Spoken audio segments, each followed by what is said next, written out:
অংশগ্রহণ করবেন মাননীয় সদস্য জনাব শফিউল আলম চৌধুরী। 236 মৌলভীবাজার 2। আপনার নির্ধারিত সময় 7 মিনিট। আসসালামু আলাইকুম। মাননীয় স্পিকার, দেশের 2024-25 সালের প্রস্তাবিত বাজেটের উপর সাধারণ আলোচনায় আমাকে অংশগ্রহণ করার সুযোগ দেওয়ার জন্য আপনাকে ধন্যবাদ, কৃতজ্ঞতা। এটি আমাদের দেশের 53তম বাজেট। পরম করুণাময় আল্লাহর অশেষ মেহেরবানিতে এবং আমার প্রিয় নেত্রী বঙ্গবন্ধু কন্যা জয়নেত্রী শেখ হাসিনার বদন্যতায় সংসদ সদস্য হিসাবে মহান জাতীয় সংসদে বাজেটের উপর আমার প্রথম বক্তব্য। মাননীয় স্পিকার, বাজেট বক্তব্যের শুরুতেই গভীর শ্রদ্ধার সঙ্গে স্মরণ করে সর্বকালের সর্বশ্রেষ্ঠ বাঙালি জাতির পিতা বঙ্গবন্ধু শেখ মুজিবুর রহমান 75-এর কালো রাত্রিতে বঙ্গমাতা সহ যারা সেই দিন শহীদ হয়েছিলেন তাদের সকলের প্রতি আমরা জানাই শ্রদ্ধা জানাই জাতীয় 4 নেতার প্রতি শ্রদ্ধার সঙ্গে স্মরণ করি এই জাতির শ্রেষ্ঠ সন্তান বীর মুক্তিযোদ্ধাদের প্রতি যারা অস্ত্র হাতে এই দেশকে স্বাধীন করেছিলেন। শ্রদ্ধা অবনত চিত্তে স্মরণ করি 30 লক্ষ শহীদের রক্তের ঋণ, 2 লক্ষ নির্যাতিত মা বোন যাদের আত্মত্যাগে আমাদের এই স্বাধীনতা। সাথে সাথে কৃতজ্ঞতা এদেশের সকল কৃষক, শ্রমিক, মেহনতি মানুষের প্রতি যাদের শ্রমে ঘামে আজকে বাংলাদেশ এই জায়গায় এসেছে। মাননীয় স্পিকার, মানুষ সামাজিক জীব, আবার আমরা দারুণভাবে অর্থনৈতিক জীবও বটে। সেটা টের পাই বাজারে গেলে, যখন পকেটের মাপ আর বাজারের ব্যাগের গরমিল দেখা দেয় তখন। দেশ কিভাবে চলবে, দেশের সব মানুষজন কেমন ভাবে থাকবে তা নির্ধারণ করে দেশের অর্থনীতি। আর অর্থনীতির চেহারা সবচেয়ে সহজভাবে ধরা পড়ে বার্ষিক বাজেটে। মাননীয় স্পিকার, যে কারণে বাজেট শেষ বিচারে হয়ে দাঁড়ায় রাজনীতির উন্নয়ন, অগ্রগতি এবং নির্বাচনী অঙ্গীকারের দলিল হিসেবে। মাননীয় স্পিকার, আমি তৃণমূল থেকে উঠে আসা একজন রাজনৈতিক কর্মী। আমি কোনো তাত্ত্বিক নই, বিশেষজ্ঞ নই।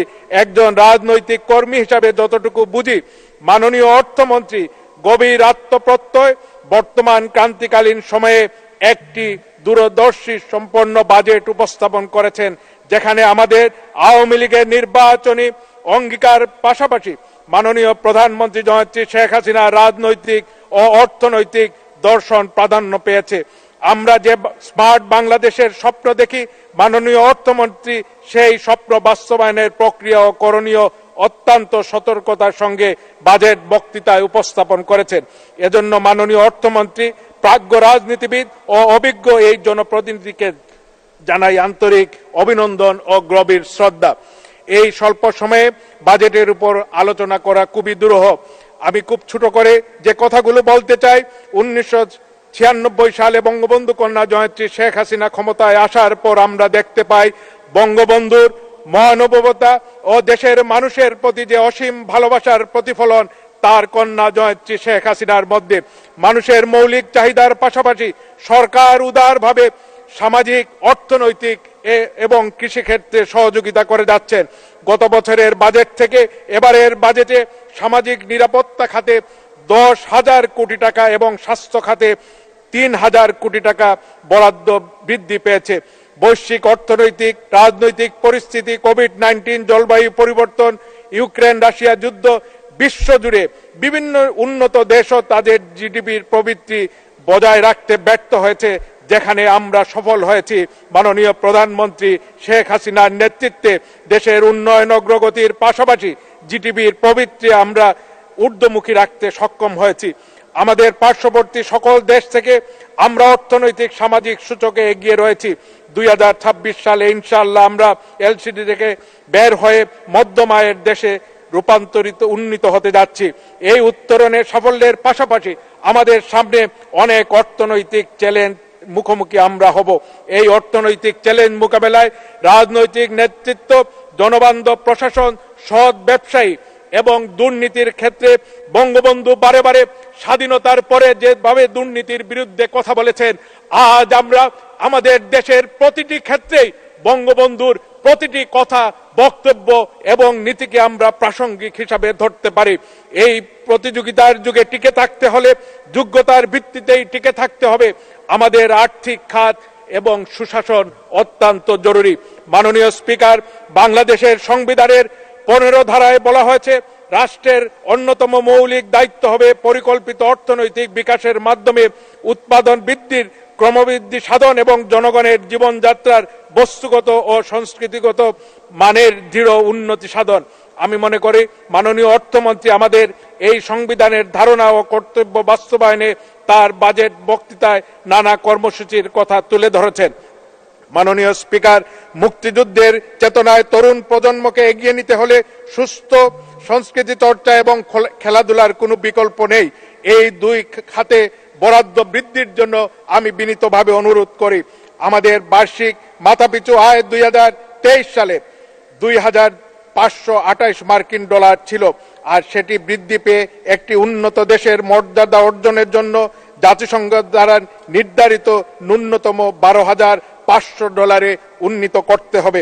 বাংলাদেশের আভ্যন্তরীণ ও অভিবাসন উভয় ক্ষেত্রে প্রধানত স্বল্পদক্ষ অদক্ষ কর্মী কাজ করে থাকে। ফলে উচ্চ আয়ের দেশের মর্যাদা অর্জনে 3টি মানদণ্ড পূরণে আমাদের জন্য অনেকটাই কঠিন হবে। এসব চ্যালেঞ্জকে কার্যকরভাবে মোকাবেলা করার জন্য বাংলাদেশকে অবশ্যই শিক্ষিত ও উচ্চ দক্ষতা সম্পন্ন সমশক্তি তৈরির উদ্যোগকে অগ্রাধিকার দিতে হবে, যার লক্ষ্য হবে উৎপাদনশীলতা ও জিডিপির হার বৃদ্ধি এবং উদ্ভাবনাকে উৎসাহিত করা। শ্রমিকদের রেমিটেন্স বাংলাদেশের অর্থনীতির একটি অন্যতম চালিকা শক্তি, যা জিডিপির বৃদ্ধিতে উল্লেখযোগ্য অবদান রাখে। শুধু 2023 সালে রেমিটেন্স হিসাবে প্রায় $21.9 বিলিয়ন এসেছে। বর্তমানে প্রায় 80 লাখ বাংলাদেশি অভিবাসী বিশ্বজুড়ে কর্মরত এবং বার্ষিক গড় 0.3 থেকে 0.4 মিলিয়ন মানুষ অভিবাসন গ্রহণ করেছে। এই ক্ষেত্রে 2 মিনিট বলবেন। ধন্যবাদ মাননীয় স্পিকার। এই ক্ষেত্রে 57% অদক্ষ শ্রমিক, মাত্র 0.41% পেশাজীবী এবং 34.95% দক্ষ শ্রমিক হিসেবে কাজ করে থাকে। আমি একটি প্রস্তাব রাখতে চাই। আমাদের দেশে যে প্রাইমারি এবং হাই স্কুল রয়েছে, আমাদের আরো হাই স্কুল এবং প্রাইমারি স্কুল নতুনভাবে স্থাপন করতে হবে। আমরা নতুনভাবে কৃষি বিশ্ববিদ্যালয়, মেডিকেল কলেজ, ইঞ্জিনিয়ারিং কলেজ বা বিশ্ববিদ্যালয় স্থাপন করব। সাধারণ বিশ্ববিদ্যালয় বা কলেজ আগামী 10 বছরের জন্য আমরা বন্ধ রেখে আমাদের দেশে নতুন নতুন ভোকেশনাল ট্রেনিং ইনস্টিটিউট এবং পলিটেকনিক ইনস্টিটিউট স্থাপন করবে কর্মমুখী এবং দক্ষ জনশক্তি আমরা গড়ে তুলতে পারি। মাননীয় স্পিকার, আমি যখন এই মহান সংসদে বক্তব্য রাখছি, তখন আমার নির্বাচনী এলাকা কুলাউড়া সহ পুরো সিলেটে প্রায় 15 লক্ষাধিক মানুষ পানিবন্দী অবস্থায় আছে। উপর্যুপরি বন্যায় গোটা সিলেট অঞ্চল বিধ্বস্ত। মাননীয় দুর্যোগ ও ত্রাণ প্রতিমন্ত্রী মহোদয় গতকালকে সিলেট সরজমিনে দেখে এসেছেন। আমি মাননীয় অর্থমন্ত্রীর মাধ্যমে দাবি জানাবো, সিলেট অঞ্চলের নদী খনন ও হাওর উন্নয়ন বিশেষ বরাদ্দ প্রদান করার জন্য।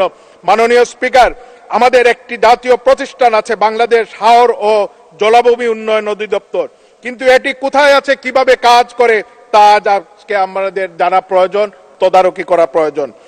Sylhet MAG Usmani medical college থেকে শুরু করে আমার নির্বাচনী এলাকার কুলাউড়ার উপজেলার হসপিটালটিও আজকে বন্যার পানিতে নিমজ্জিত।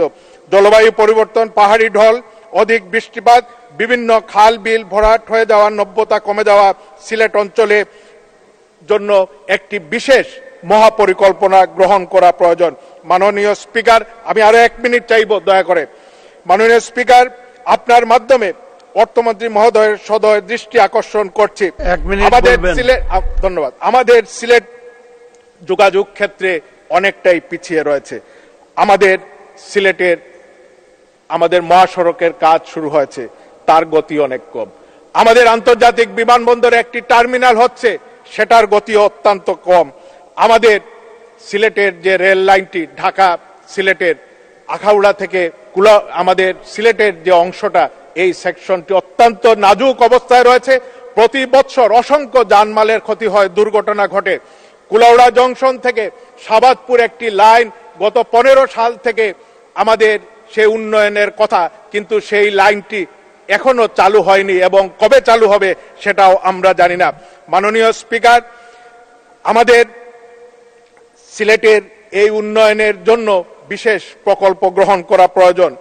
মাননীয় স্পিকার, মৌলভীবাজার জেলার একটি দাবি, আমাদের একটি মেডিকেল কলেজ যদি স্থাপন করা যায়, আমি মাননীয় প্রধানমন্ত্রীর আকুল দৃষ্টি সদস্য শেষ করুন। মাননীয় অর্থমন্ত্রী আবুল হাসান মাহমুদ আলীকে ধন্যবাদ এবং কৃতজ্ঞতা জানাই। পাশাপাশি তার পূর্বসূরি হিসাবে আমাদের সিলেটের দুইজন কৃতি সন্তান শাহ এস এম কিবরিয়া, আবুল বাল আব্দুল মুহিত, তারা আওয়ামী লীগের নির্বাচনী অঙ্গীকার বাস্তবায়ন করেছেন, তারা গণমুখী এবং এদেশের উন্নয়নে যে বাজেট প্রণয়ন করেছেন। পাশাপাশি সাইফুর রহমান সাহেবও বিভিন্ন সময়ে বাজেট উপস্থাপন করেছেন। আমি একটি প্রস্তাব রেখে শেষ করতে চাই।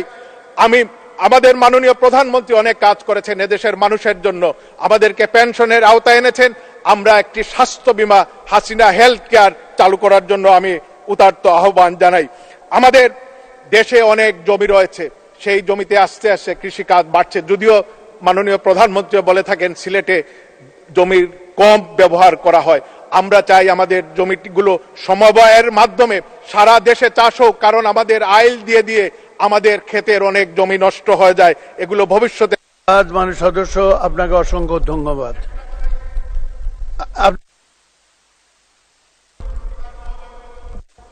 এই দেশে যে উন্নয়ন হচ্ছে, অগ্রগতি হচ্ছে, আমাদের দেশে মেগা প্রকল্পগুলোর কথা বাদই দিলাম, প্রায় 2 কোটি মানুষ আজকে অর্থনৈতিক সামাজিক নিরাপত্তার আওতায় আছে। বিশেষ কাজের মাধ্যমে টিসিবি থেকে ন্যায্য মূল্যে আরো প্রায় 1 কোটি মানুষ তারা নিত্য প্রয়োজনীয় খাদ্যদ্রব্য গ্রহণ করতে পারে, ক্রয় করতে পারে। আজকে বিএনপি সহ কিছু দল, কিছু জ্ঞানপাপী দেশি বিদেশি কিছু সংস্থার অর্থপুষ্ট, যারা রাজনৈতিক কারণে আমাদের দেশের উন্নয়ন অগ্রগতি, আওয়ামী লীগের এই উন্নয়ন, আজকে জয়ত্রী শেখ হাসিনার নেতৃত্বে এই বিশ্বের এই যে টালমাটাল রাজনৈতিক অর্থনৈতিক অবস্থা, এই জায়গায় যে দেশ দৃশ্যমান উন্নয়ন হচ্ছে, তারা তার চোখে দেখে না। তারা টিনের চশমা পড়ে আছে, তাদের টিনের চশমা নিয়ে তারা থাকুক। আমরা উন্নয়ন নিয়ে এগিয়ে যেতে চাই। বাংলাদেশের মানুষ ভরসা করে, আমাদের আছেন শেখ হাসিনা, তার উপরে এই ভরসা এই দেশের মানুষের। বঙ্গবন্ধু আমাদেরকে স্বাধীনতা দিয়েছেন।